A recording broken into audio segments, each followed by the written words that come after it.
nyatlangening kalayan aklar pandamun sardinon lir kegonang surem sorote tan padang kasor lan pajaring. Wah ayo sambato saiki wis tanpa daya mung lumpruk kaya kapuk tiban banyu. Bocah baju barat topeng reges kluntung walu Bratasena mbok pateni nanging siksanen.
Ndasku cilik, awakku gedhe.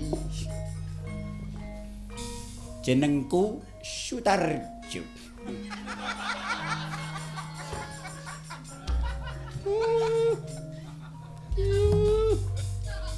No, kowe nang endi no? Sino.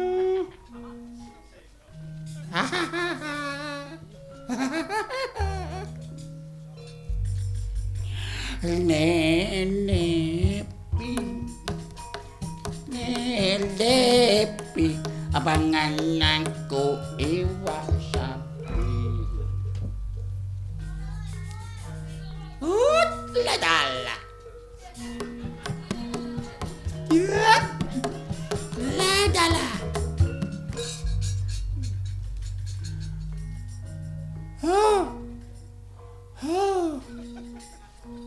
Lingser wengi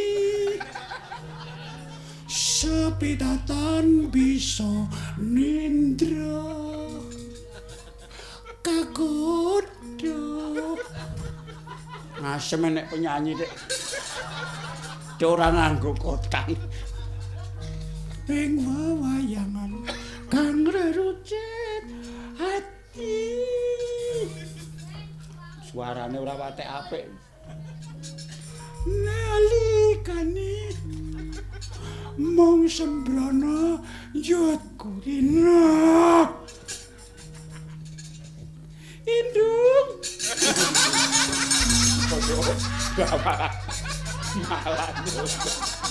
malah nyeluk kacang.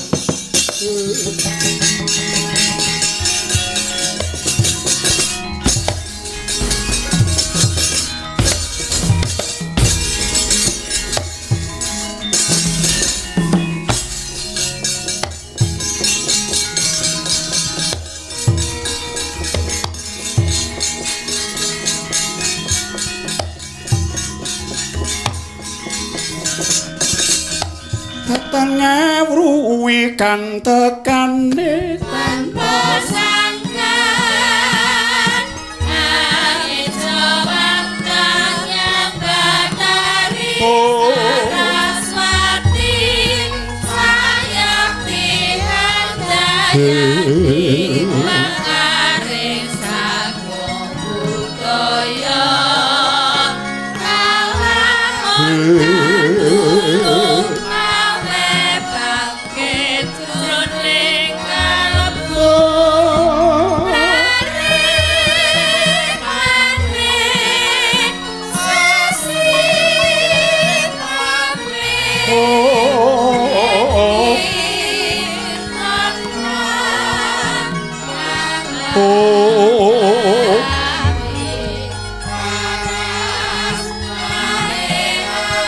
Palukon laku ning lekas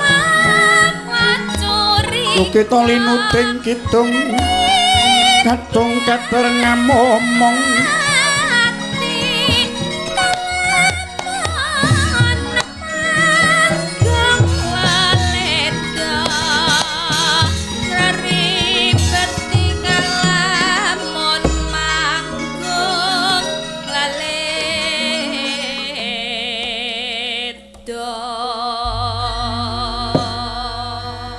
saya dalu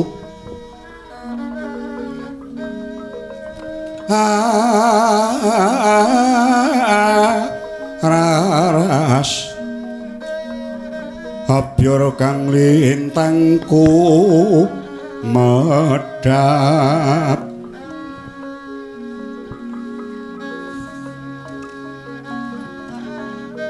titi sonyo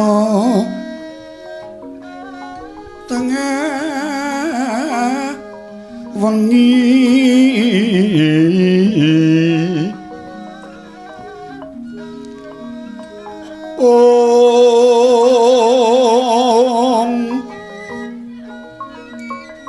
lumrangkan ka ning pos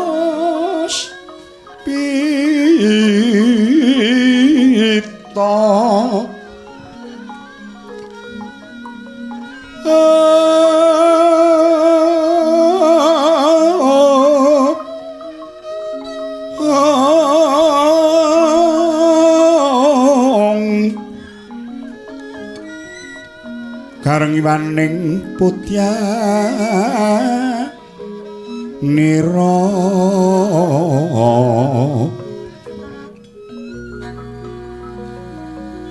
sang Twicawara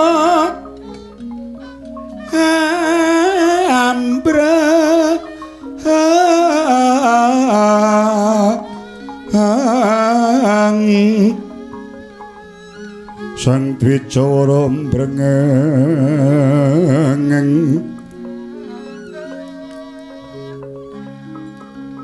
lir swaraning matu pronto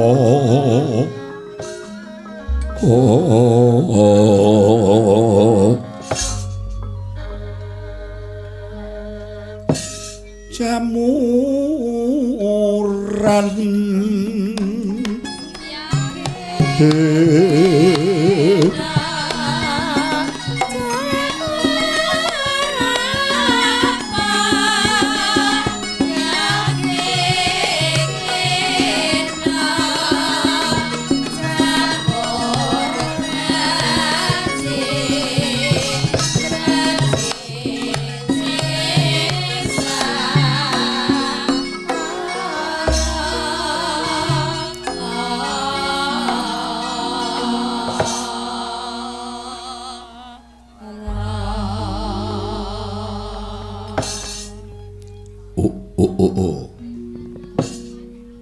anakku ngger anak wong ayu Asmarawati keketeking rasamu nanduki marang tiasih pun bapa ana ing sumber gumuling iki wong ayu kaya wis ora kurang-kurang nggonku mbudidaya supaya kowe bisa ngrasakake tentrem lan ngrasakake bungah parandene kabeh pambudidayane wong tuamu gagar wigar tanpa karya rena wengi anane mung jekudrut lan besengut gathuk wimbamu ya gathuk alismu ingkang ana tambuhana ingkang ora ana takokna watone ora njaluk mudune lintang lan rembulan aku saguh mujudi wong ayu. Apa? Piye? Aku dek mben rak wis tau matur to apa lali. Mula nganti saiki rasaku tumlawong lan ora karuan kang tak gagas. Awit bapa penemban wilawuk ora menggalih apa kang dadi ature anakmu iki. Oh. Iya ya. Wah. Ha ya wong jeneng tuwek ya ngene iki lalen. Ning kala mangsane ya enek. Wis tuwek sakniki ora lalen ning ngadi-adi ya. Iya. Ning ya aku eling saiki. Kowe mbiyen nate matur marang pun bapa yen to kowe ngimpi. Iya, Bapa. Ngene ya. Impen kuwi enek pirang-pirang perangan Kawasita, Kacakrabawa, Kaduradasih lan Kadarsana. Iya. Eneng meneh sing mrail impen dadi Tetyani Gandayani Puspa Tajem ning eneng meneh sing mrail pangimpen petunge Kala Kali Kadal Tikus. Ya enek ngono kuwi. Ning sejatine wong ngimpi kuwi menungsa nampa kawruh gaib utawa entuk wangsit saka sing gawe urip. Lah sareh ning pangimpen kuwi wujude wangsit, dapure mung sasmita tegese tenger utawa tandha. Mula ora gampang ditampa. Wong biyen ngendika liwating tembang. Nek ora kleru tembange iki nanti padha gulangening kalbu. Mring sasmita amrih lan tipaja pijer manganendra kaprawiran Kang Denes di ngono kae sak teruse. Pesusen sarirani cegah dalan guling ngono kae lho. Ngono kae. Iya. Nanging pangimpenku wong nyatane kaya wantah lho, Bapa. Wantah piye? Jroning pangimpen kok kaya seneng banget atiku. Ana ing lerenge ngarga sing hawane adem kebak kekembangan sing manca warna. Jenenge Parang Ijo. Kuwi ngendi papane? Rumangsaku nek saka kene kaya ngulon bablas. Tumeka ing kutha kang jenenge Sukawati banjur ngidul.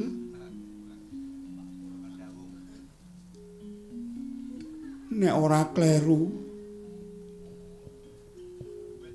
metu ngras manis. Ngras manis ki ngendi?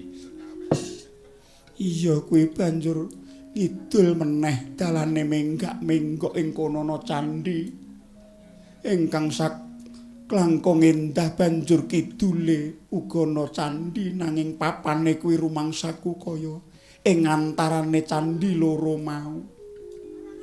Ana dalan deder munggah sak cedhake grojogan kono aku ketemu karo swijining priya ingkang bagus. Sulistya tanpa cacat. Ngakune asmane Raden Permadi kuwi panengah Pandhawa. Bapa penemban.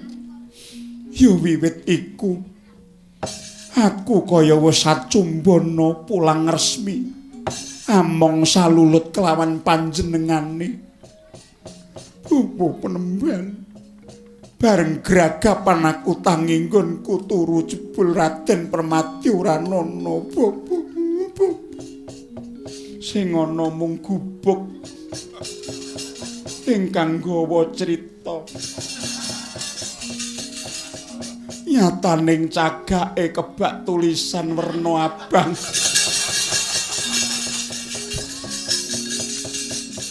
kaya-kaya jroning pangimpen dadi tandha nek aku isih prawan. Opo? Mangancur lakuning angin kuntur kraning arga kara kagiri-giri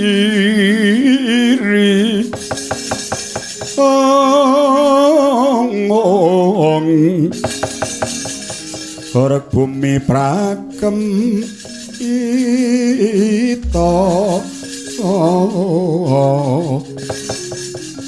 Badula mangambak ambak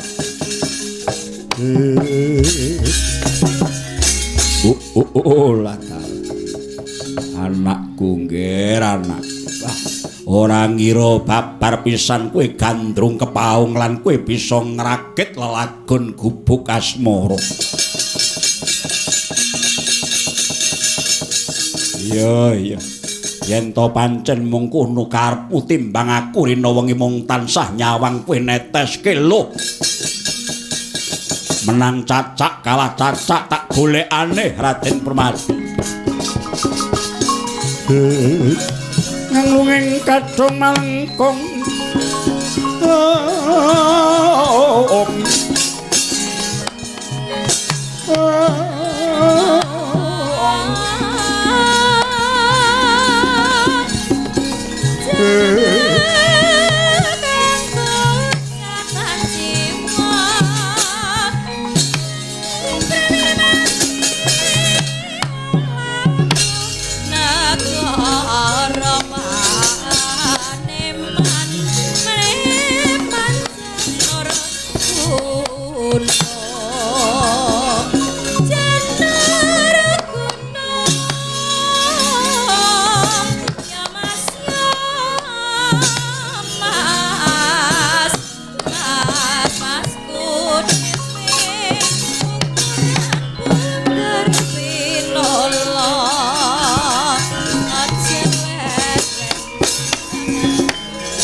Gatri sang kapirang rinangkul ginempet-empet dosa ngretnaning pawono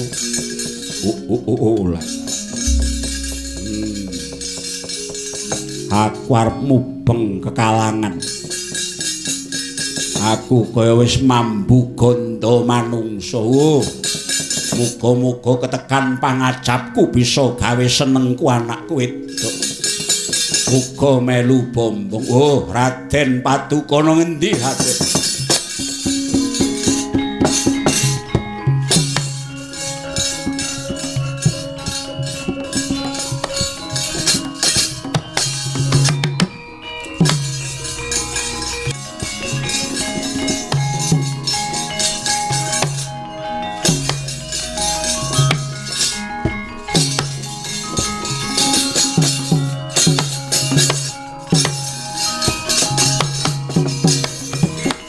Pandhita karya wangsit nindha kumbang acaping tawang susuh angin ngendi nggone yang kaling kangkung isining puluh wong wang ilatal Raden kapareng aku bakal nila krami jengandika iku sapa panengah Pandhawa Raden Permadi Janaka ya Harjuna sira iku sapa Pandhita Yaksa ingkang ngadhang laguku ya pandhita saka ing pertapan sumber gumuling. Aku Begawan Wilawuk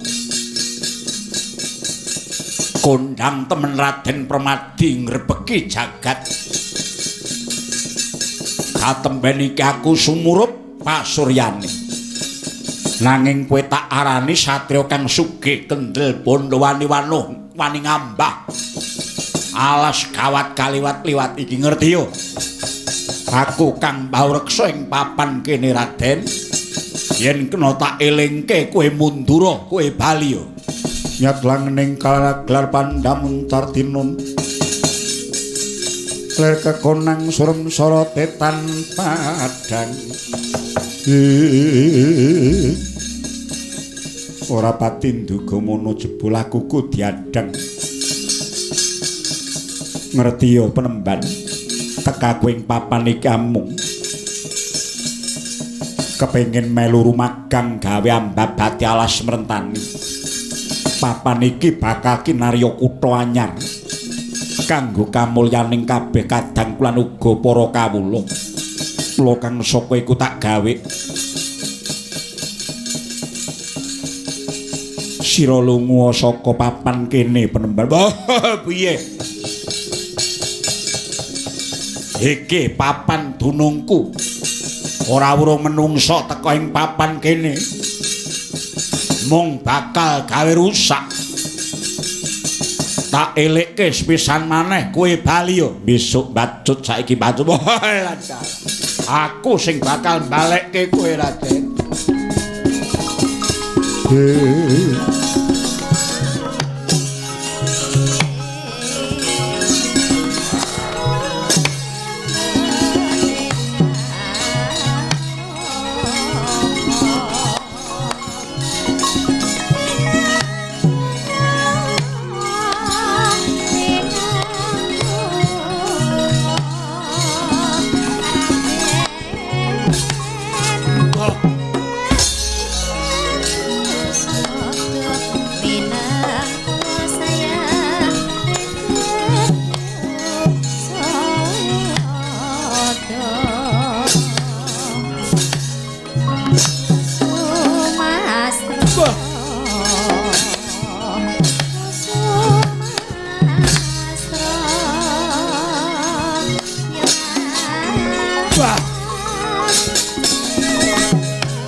Ndara digandal, Pak.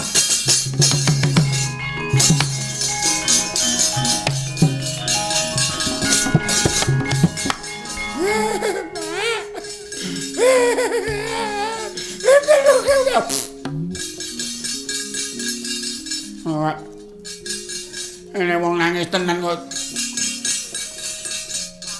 Enyeng apa dah?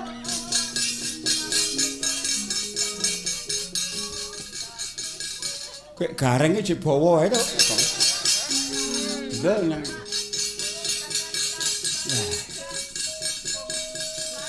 Abimanyu Sekar tinulis.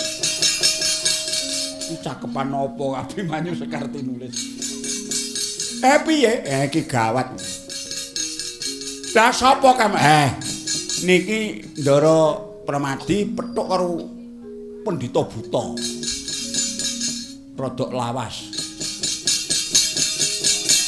Banjur embuh gelut kok. Pancakara Ndara Permadi digawa.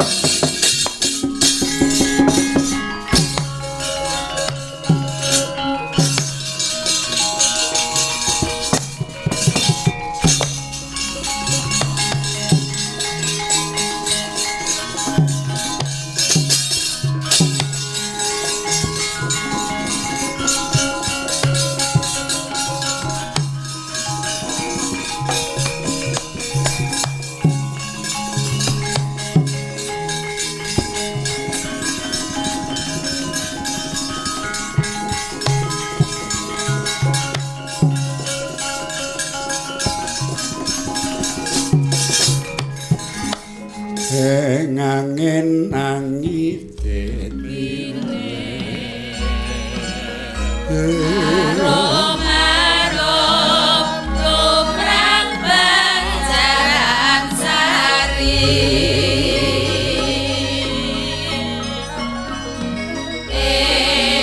angin mari dimilih